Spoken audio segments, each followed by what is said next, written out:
दोस्तों, एक बार फिर से आप सभी का स्वागत है हमारे भूतिया स्टोर में। प्रस्तुत है अब शमशान की कथा की चौथी कड़ी। अब कहानी उस रहस्य की ओर बढ़ रही है जहां भविष्य का तांत्रिक जन्म ले रहा है, पर कोई नहीं जानता कि वह भूतों का साथी बनेगा या उसका संहारक। दोस्तों, आज की कहानी का नाम है शमशान पुत्र। दोस्तों, कई साल बाद अघोरीनाथ की आत्मा के शांत होने के परसों बाद गांव शांत से हो गया। रघुनाथ काका अब नहीं रहे, पर उनकी कहानियां गांव के हर बच्चे को सुलाते समय सुनाई जाती थी।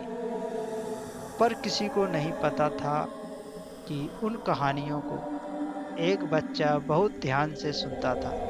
उसका नाम था ईशान। दोस्तों, ईशान कौन था? ईशान बचपन से अजीब था।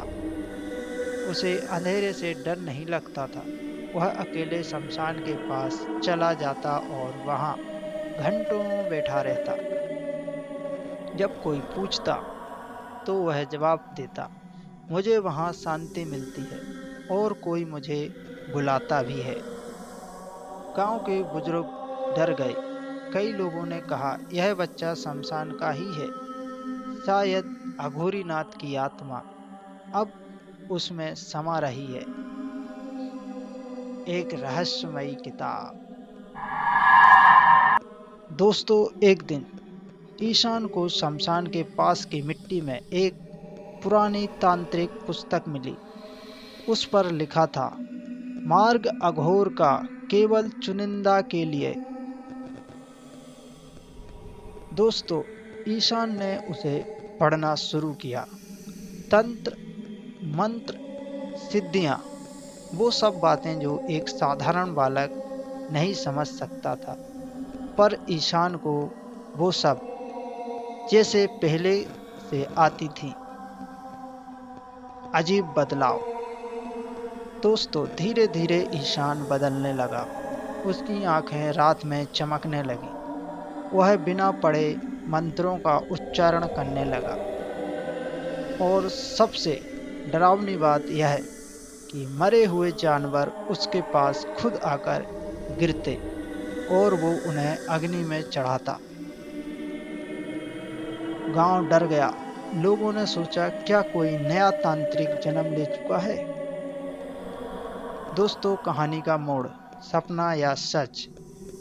एक रात ईशान को सपना आया। अघोरीनाथ की आत्मा ने उसे बुलाया और कहा, तू मेरा उत्तराधिकारी है, पर तेरे पास एक चुनाव है।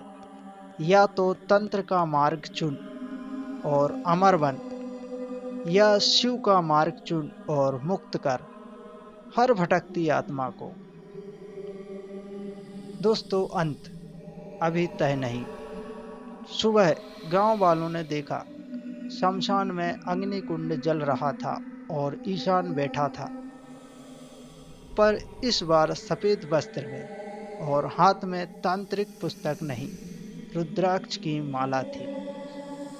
क्या उसने तांत्रिक बनने का मार्ग छोड़ दिया, या यह सब सिर्फ दिखावा?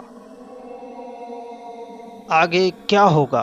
क्या अघोरीनाथ पूरी तरह गया?